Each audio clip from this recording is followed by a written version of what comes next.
पुण्यात्माओं, ऐसे जो साधना हम गलत भी करते हैं, अपने मनमुखी भी करते हैं, उससे भी लाभ नहीं होता।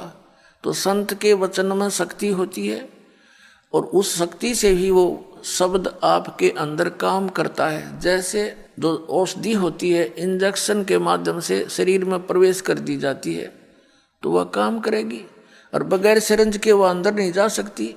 तो ये समझो कि संत की वाणी सिरंज होती है, वो आपके अंतःकरण में इस मंत्र को प्रवेश करती है, फिर वो मंत्र आपके यहाँ कार्य करता है। इन्हीं मंत्रों को अन्य आदमी देता रहेगा, कोई लाभ नहीं होगा, अधिकारी है ही नहीं वो उसको देने का। तो इस प्रकार संत वचन की शक्ति से आपके अंदर भक्ति प्रवेश करते हैं, और फिर इस सत्संग के माध्यम से ये वाणी, अमर वाणी जो महापुरुषों ने बोली थी, उस वाणी को अधिकारी बोलता है तो वो आपके ऊपर असर करती है। वो ऐसे असर करती है जैसे किसी को सर्प डस जाता है, और उस सर्प के विष उतारने का एक मंत्र बोलता है गारडू, वो सपेरा, तो उस समय वो व्यक्ति मूर्छित पड़ा होता है जिसको सर्प ने काट रखा है। उसको पता ही नहीं ये बोलने वाला क्या वाणी बोल रहा है, और उसको बार बार उच्चारण करने से कुछ समय के बाद उसमें हलचल होती है, विष उतर जाता है, और ना उस वाणी को वो समझता है कि बोल क्या रहा है। तो पुण्यात्माओं, ठीक इसी प्रकार हमारे अंतःकरण, हमारी आत्मा पर पाप कर्मों का विष चढ़ा हुआ है।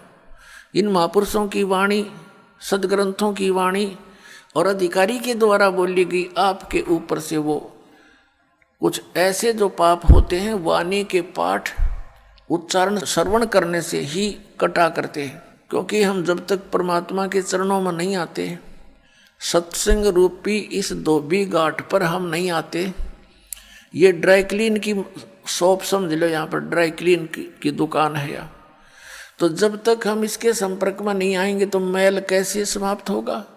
मैल समाप्त हुए बिना उज्जवल कपड़ा कैसे होगा? तो आप यहाँ आते हो, अपने मित्र प्यारों को भी लाते हो। हमने भी जितने दिन सत्संग होता है सबको आना अलाउड कर रखा है, आओ सत्संग अवश्य सुनो। बाकी समय में हम केवल अपने भक्तों से ही मिल पाते हैं, अन्य से कोई हम डिस्कस कर भी नहीं सकते, इसलिए अन्य को आमंत्रित नहीं करते। अन्य दिनों में सत्संग के दौरान सभी आ सकते। तो कोई मित्र, कोई रिश्तेदार, रिलेटिव किसी के साथ आता है तो चाहे वो किसी उसकी शर्म से भी आ गया,